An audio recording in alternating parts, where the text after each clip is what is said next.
All right. So here we go. We're going to begin tonight. Hilchas Avodos Kachavim, a new world based on what we've been learning up to now. This is the almost end of the section of Sefer Mada. We just finished Hilchas Yisodei HaTorah, Hilchas Talmud Torah, and now we segue into the laws of Avodah Zarah. So here we go. What's very, very unique about this Rambam, as I mentioned in my my spoiler alert, which obviously didn't get heeded to, but okay, we'll learn anyway, is that this is one of the three Rambams that begin on a historical note. We could discuss the other two if you're interested later. But here, the Rambam starts off the laws of Avodah Zarah with a little bit of history in order to appreciate the intricate laws of Avodah Zarah, and there's a lot of them. If you remember, we did Avodah Zarah last year in the Daf Yomi, and there's very, very many laws, very elaborate details about basically everything under the sun you could think of in terms of idols and worshiping and stuff like that. The source of it all comes from how it all started. And that's why I think the Rambam wants to let us know that it was started way in the beginning of the world, basically, right? Not too much time passed before this concept of Avodah Zarah took off. And this is how it started. So he says, Bimei Enosh, Ta'u b'nei Adam Ta'uz Gadol. So Enosh, who is Enosh? Anyone out there know who Enosh is? Enosh was the grandson of Adam. If anybody remembers how Divrei Hayamim starts, the very first pasuk in the very first chapter of Divrei Hayamim starts, Adam, it's a three-word pasuk. It says Adam, Sheis, Enosh. Okay, that's the way Divrei Hayamim starts. Enosh was the grandson of Adam. Now, I want to go. I mean, the truth is, we could spend an hour just on this first halacha because there's so much to talk about. So I'm going to just jump around. I'm going to quote the pasuk in the Torah. It comes from the end of the fourth chapter in Bereshit. Okay, what does it say? This is after the story of Lemech, if you remember Lemech and his two wives, is at the end of chapter 4. And then after, this is of course after Cain kills Hevel. So chapter 4, verse 25, Vayed Adam Odes, Ishto v'Teled ben Dekashmo Shes, Kishatli Elokim Zera Acher, right? Shes is born, Seth in English. And after Shet is born, Shet has a son, and the last pasuk in the fourth chapter says, "Ulashes gamhu yulad ben vayikra eshemo enosh, az huchal likro b'shem Hashem." A very mysterious pasuk. Parshas Bereshis, as we know, probably has the most mysterious psukim out of all the parshios, and here is a mysterious pasuk. It says that after Shes was born, he had a son, and his name was Enosh. Az huchal likro b'shem Hashem. What in the world does that mean? So it means in English, it literally means it is then when God's name was being literally invoked. Az huchal likro b'shem Hashem. Okay, God began to be called by a name. So it sounds like a positive pasuk, right? The answer is, of course, not, or else I wouldn't be asking it. So there's many mefarshim. I just want to read Rashi. Rashi says, and why is this important? Because everything goes back to Enosh. Okay, this was a turning point. Okay, Azhuchal, Rashi says, Lashon Chulin, right? You know, the Masechta Chulin that we're learning now. So Rashi says that the word Huchal comes from the word chulin, something that is profane. Likro es shmot ha'adam ve'shmot ha'atzabim b'shmo shel HaKadosh Baruch Hu. Calling the names of men and the names of idols after the name of God. Lasotan Avodah Zarah likros elokus. By making these objects Avodah Zarah. So here, Avodah Zarah is created. It was in the days of Enosh, okay, around 1,000 years after the creation of the world, okay? So that's when these objects started being worshipped, and they were called God. So likro b'shem Hashem is not a good thing. Things that are profane, things that are chulin, were made kadosh. Okay, that's good for Beis Hamikdash purposes, but not for worshiping purposes. Okay, so that's where, at least the source, where the Rambam gets his halacha, or gets his idea that, let me go back to the Mishnah Torah, that it all started in the days of Enosh. So what was this Taos Gadol? V'nivara atzas, and back to the Rambam, v'nivara atzas chachmei oso hador ve'enosh atzu min hatoven haya. Right, so it says that this idea got into the chachamim of Enosh and his generation, and the Rambam says ve'enosh atzmo min hatoven haya. Enosh himself, personally, was one of the people who made a mistake. The zu hayta ta'usam, and this, what I'm going to tell you, says the Rambam, this was their mistake. And this is so poignant today, this point, because the Rambam in the next, I don't know how many lines, he's going to go through this halacha, he's going to go through the next halacha, he's going to spend the entire first chapter on the history of where we went wrong. And as you're going to see, this is so true today, because what he's describing is a movement. And when you read this, you're like, oh my God, this is like today, right? All these movements, I'm not going to generalize. I'm not going to get myself into trouble by giving examples, but a lot of times, not all the time, but a lot of times, movements begin with good intention and they end up spiraling, and it could just becomes, it becomes way out of hand and disastrous.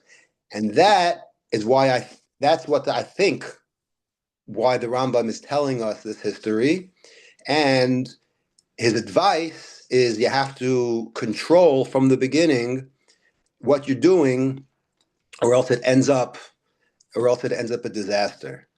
And I think that's why, and as we're going to read, I think that's very, very similar to what happens today in these movements that completely go out of hand.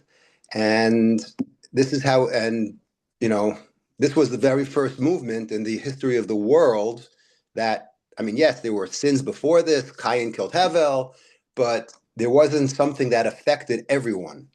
And this was like the first real movement that was disastrous. So where did people go wrong? So the Rambam says on the second line, Amru, they said the following, Hoel v'halokim bara kochavim elu v'galgalim. She said they weren't atheists. They weren't, they had all their principles. They believed in God. So if they believe in God, then how could you, this is like the question we ask about the Egel, right? One of the most famous questions in the Chumash is, how could they believe in an Egel? How could they worship an Egel? They just saw miracle after miracle and the splitting of the sea, right? So there's many, many answers, but this is like the same kind of question, is like, what went wrong? So they made the calculation and they said, listen, we know that there's a God. God created the world, and in the creation, it says, the Elokim bara kochavim elu v'galgalim lahanigas ha'olam. God created the sun and the moon and the stars that really dominate the universe, and they lead everything. Unesanam b'marim v'chalak lehem kavod v'hem shamachim hamishamtim lefanav. And these are not just ordinary objects. They are, to borrow the term, celestial, right? They illuminate the skies, and without them, the world can't operate efficiently or operate at all. And God gave them kavod, right? And they are what we call shamashim hamishamshim lefanav. They serve God. So therefore, they're a extension of God. Okay, so you see where this is going? Ru'yan han l'shabcham. So therefore, we need to praise them no different than we praise God. Ulafa'aram, and give them respect. V'lachak lehem kavod. V'zehu ritzon ha'el baruch hu l'gadol l'chavod misha gidlo v'chivdo. Just like God shows respect to these luminaries, to these constellations and the sun and the moon, so too we should follow along just like what God does. So if God shows them respect, then we should show them respect as well. Just like the ultimate is for the king to show respect to his army, to his servicemen, right, to the people in his palace, that itself is covered for the melech. וכיוון שעלה הדבר זה על ליבם, התחילו לבנות לכוכבים היכלות להקריב להם קורבנות ולשבחם ולפארם. So how do you show respect to someone? Well, we show respect to God by davening to God, by serving God. So they did the same thing, but they channeled it. Now, this is the key line over here. They didn't channel it to God. They channeled it to the 1 degree from God, which is the sun and the moon. Again, they made this cheshbon in their head, right? Just like God respects them and shows them kavod, we have to do the same thing. But they forgot where this all emanated from. And they were more interested in the sun and the moon and the stars than in God. And God kind of like came in second place. Okay? So how did they show respect to the constellations and to the sun and the moon? So they started to build these heichalos, these temples, to bring karbanos, l'shabchem, l'farim, bidvarim, l'shtachvas, l'mulim, kedei lahasig utzana habora b'daitem hara. What they did was they channeled all of their praise and their service to the stars instead of where it all came from, which is God. Okay, v'zehaya ikar avodas kochavim, and this, in a nutshell, literally defines the term avodat kochavim. They started to worship and to praise and to deify the creations of God and not God Himself. Okay,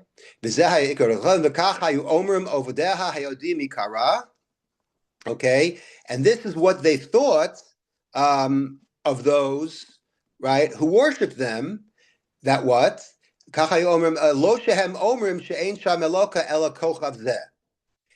It's not that they said that there's no other being except this star. They realized where it came from. They didn't say this star created the world, this sun created the world. They didn't think like that. They just were channeling all of their energy to the wrong person, okay, to the wrong source, really. Okay, Husha Yirmiyahu Omer Milo Yiracha Melech Hagoyim, and this is what Yirmiyahu said when he said the pasuk in Perek Yud in Yirmiyahu that says Milo Yiracha Melech Hagoyim Ki Lecha Ya'asa Ki B'chol Chachmei Hagoyim U'B'chol Malchusa Me'ein Kamocha U'Ba'achas Yibaru V'Yikaslu Musar Habalim Eitzu. This is the pasuk. I'll just translate in English. It says, "Who will not fear you, King of nations? For to you it is fitting, among all the wise men of the nations and in all their kingdoms, there is none like you. They have one foolish and senseless notion. They conceive of their empty teachings as wood." What does that mean? Klomer hakol yodim shatahu levadcha. Everybody agrees, it's unanimous, that you are alone as the creator. We're not debating that. But what they do is that they misconceive and they make a mistake thinking that they think that this is what you want us to do. They want us to serve what you made. That's what they think. That's what they thought. They thought that our davening and our praying and our service should really go to the items that you created instead of to the creator themselves. But that's not what you really wanted. Okay, it's 8:15 now. There's a couple of other things I wanted to get to. Does everyone here have another few minutes? Yes, it's fine. Okay, I don't want to impinge on someone else. It's just another interesting thing how the Rambam starts Enosh. The other person who made Enosh famous is the Ramban. Probably the most famous Ramban out of all the Rambans in all the Torah is the last Ramban in Parshas. Anyone want to take a stab at it?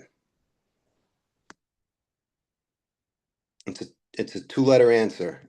Bo. Okay, the last Ramban in Parshas Bo. Let me get to it. Well, I'll just say it is that when he explains the reason of the mitzvos and he brings everything back to, right, he talks about Yetzias Mitzrayim and Tefillin and why is Yetzias Mitzrayim so important? Because Yetzias Mitzrayim debunked the notion of Avodah Zarah. And his long explanation, the Ramban starts off by saying the same thing that the Rambam is that Bimei Enosh, in the days of Enosh, and he goes throughout a history also. So I thought that was also very, very relevant. And just the last thing I want to leave you with is the Mishnah in Avodah Zarah, because we're talking about the sun and the moon and the constellations. And the Mishnah in Avodah Zarah, the 4th chapter, Mishnah 7, starts off by saying, Sha'lu es hazakanim baromi. The non-Jews, the Romans, right, that were in the days of the Caesar, asked the Jewish rabbis in Rome, Imein ritzono ba'avodah zarah lama eino mevatla. Obviously, God doesn't like the fact that people are serving avodah zarah, so why doesn't God just eliminate it? Good question, right? So Amru lahen, so they answered back the Romans, said the rabbis, Ilu l'davar she'ein tzarech la'olam bo hayu ovdin hayam mevatlo. Right? So it's almost like it's too easy because if they were worshiping things that the world didn't need, then God would destroy it. So what? So God should destroy the sun and the moon and sacrifice the whole world because of a bunch of people that worship it? Doesn't make sense. So Amr so the Romans replied, Im kain ya'abed davar she'ein tzarech la'olam bo, v'yaniach davar she'tzarech ha'olam bo. So they answered, that's a good point, said the Romans. However, I have an idea. God should be very selective and only destroy those things that the world doesn't need. But the things that the world does need, like the sun and the moon, he should leave. So Amr lahen, so the rabbis very smartly said back, Afanu machzikin yedei avdeim shel eila. The problem with that is that if that were to happen, we would support the idol worshippers because they would see that what? That Omrim Tedu Shehen Alokos Sharihen Lobatul. They'll say, oh, everything else got destroyed, but the sun and the moon and stars didn't get destroyed. So you know why they didn't get destroyed? Because those are the really true gods, right? And nothing could destroy them. So it'll backfire. So we have this little catch-22 about how God has to leave the sun and the moon and the stars, right? Just to let the world run, right? It's very relevant to what the Rambam said over here because those are really the you know those are the direct creations of God, but you know you have to realize that those in fact were just created by God, and that's where everyone went wrong. So that's just the beginning, and that's it. We'll